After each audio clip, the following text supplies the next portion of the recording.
Épisode 81. Des années avaient passé. Hippolyte avait grandi, devenant un beau et fin jeune homme. Délaissé par son père, le garçon avait poussé tout seul. Son unique passion était les chevaux. Il passait le plus clair de son temps en leur compagnie, les montait des jours entiers. Ses longs cheveux flottaient sur ses épaules comme une crinière au vent. Son cheval préféré s'appelait Phogias. C'était une jument noire, nerveuse et racée. Hippolyte ne laissait personne l'approcher. Il vouait une admiration sans borne à la déesse Artémis. Il ne perdait jamais une occasion de lui rendre hommage. Sans doute cette adoration lui venait-elle de sa mère, mais il ignorait que les Amazones étaient sous la protection de la déesse de la chasse et des bois. Un jour, Hippolyte entendit parler de joutes sportives organisées dans la région d'Olympie. Tous les athlètes de Grèce étaient invités à se retrouver et à se mesurer les uns aux autres dans un stade spécialement créé pour l'occasion. Hippolyte mourait d'envie de participer aux courses de chars. Il décida de demander l'autorisation de s'y rendre à son père. Thésée était particulièrement bourru avec son fils. Il se le reprochait souvent intérieurement, mais ne parvenait pas à changer d'attitude. « Il faut que je sois plus proche d'Hippolyte », se promettait-il régulièrement. Pourtant, dès que le jeune homme apparaissait, c'était plus fort que lui.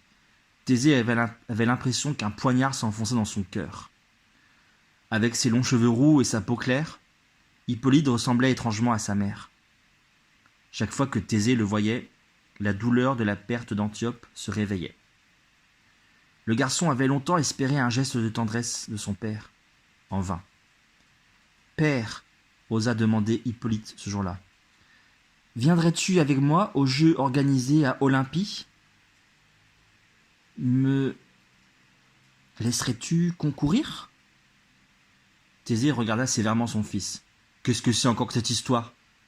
De quel jeu parles-tu » Hippolyte sortit son arme secrète. « Ce sont des épreuves sportives organisées par ton cousin Héraclès. Il s'agit de se mesurer les uns aux autres de manière loyale et amicale. On dit que ces jeux seront consacrés à Zeus. N'aimerais-tu pas y assister ? Ce serait l'occasion de revoir ton cousin. » Le jeune homme avait trouvé le bon argument. Thésée sortit de sa mélancolie. « Ah oui, par Héraclès, ma foi, pourquoi pas ?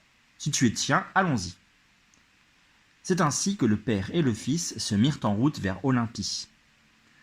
Lorsqu'ils y arrivèrent, ils découvrirent une sorte d'immense village parsemé de nombreuses tentes. Les futurs spectateurs des jeux s'y pressaient en nombre.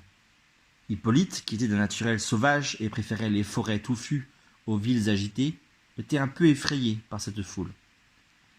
Thésée, lui, se laissait distraire avec plaisir par les acrobates, les jongleurs et toute cette joyeuse animation. Ils parvinrent non sans mal à se frayer un chemin et à pénétrer dans l'enceinte sacrée où les jeux devaient avoir lieu. C'est alors qu'arriva une procession dont les chars étaient tirés par des bœufs aux cornes d'or. À sa tête marchait Héraclès. Les deux cousins, émus de se retrouver, s'embrassèrent chaleureusement. La vie ne leur avait pas fait de cadeau. Ils avaient vieilli, souffert, mais ils étaient toujours aussi curieux l'un de l'autre.